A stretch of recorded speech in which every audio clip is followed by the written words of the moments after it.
Hello and welcome to Mostly Vintage Cameras. Today I wanted to take a look at one of the basic principles of photography, which is depth of field.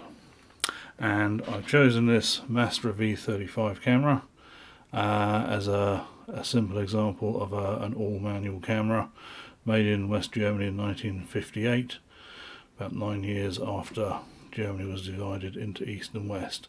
And the reason I've chosen it is because the controls are very simple. There's a simple aperture control here. There's a very nice depth of field display on the front here. We're going to take a closer look at that in a future video.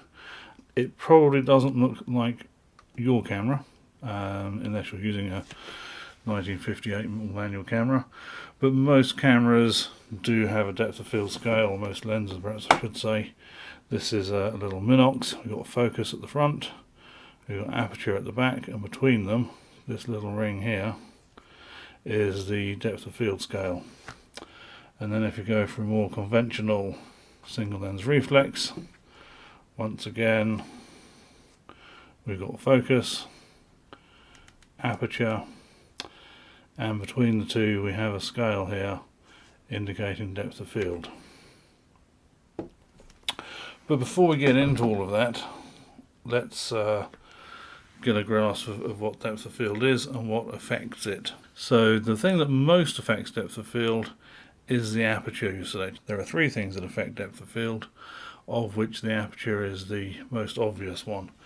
And with this V35, we can simply pop the camera open. Now here we've got f2.8 selected. That's the brightest or maximum aperture this camera has. And if we move the scale from 2.8 all the way down to 16, we see quite simply that the aperture diameter is reduced. We're retarding or reducing the amount of light entering the camera. And as well as changing the amount of light entering the camera, that also has an effect on depth of field. Now at this point, it's actually easier to explain further using drawings. So I've made some high-tech, high-spec graphic representations to show the relationship between the aperture and depth of field. So bear with me a moment while I just get those out and we'll take a look together. So this is our first drawing, and we're going to explore how changing the aperture changes the depth of field. So here we've got our camera, which has a standard focal length of lens, and we've currently got the aperture set to f2.8. And in actual fact, that should be a capital F and that should be a lowercase f. But let's not get bogged down in there. And what we're looking at is a typical sort of a scene. We've got a common 5-bar gate that you might find blocking a farmer's field here.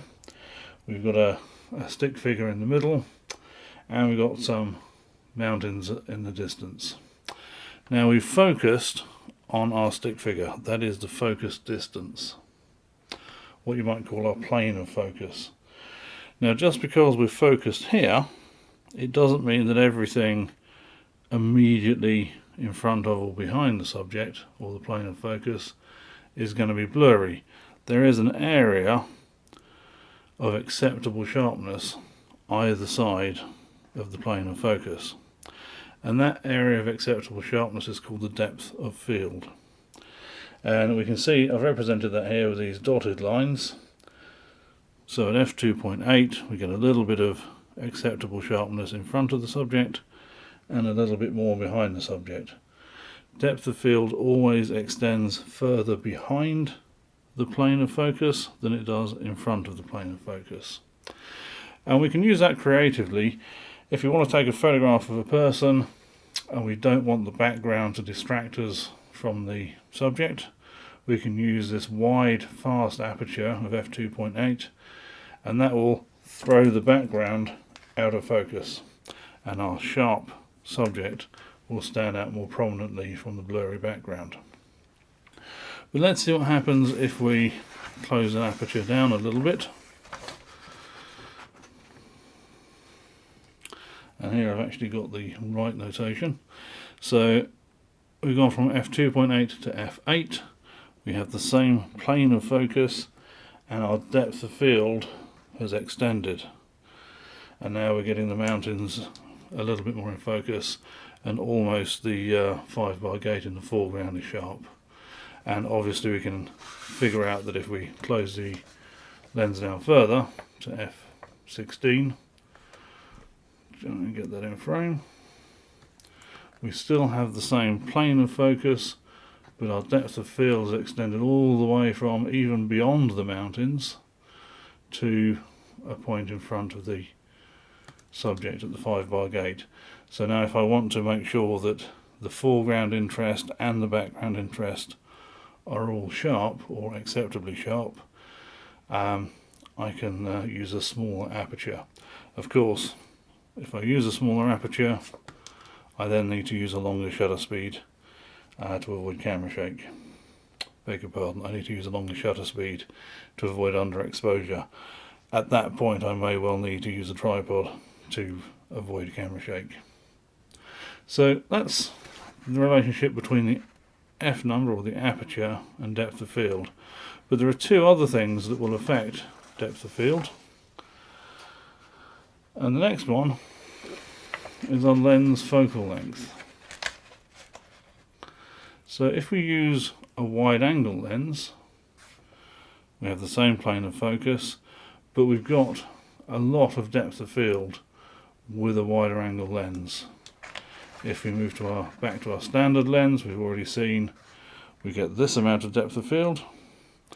And finally, if we use a telephoto lens, we get a very shallow depth of field indeed. And again, this can be used creatively. Use a longer lens for portraits where you want to isolate the subject from the background, and traditionally you would use a wider lens for landscapes, not just to get more of the scenery in shot, but also to get more depth of field. And that's why a standard lens is so popular, or one of the reasons. It's a nice intermediate focal length, and it gives a reasonable depth of field at mid apertures.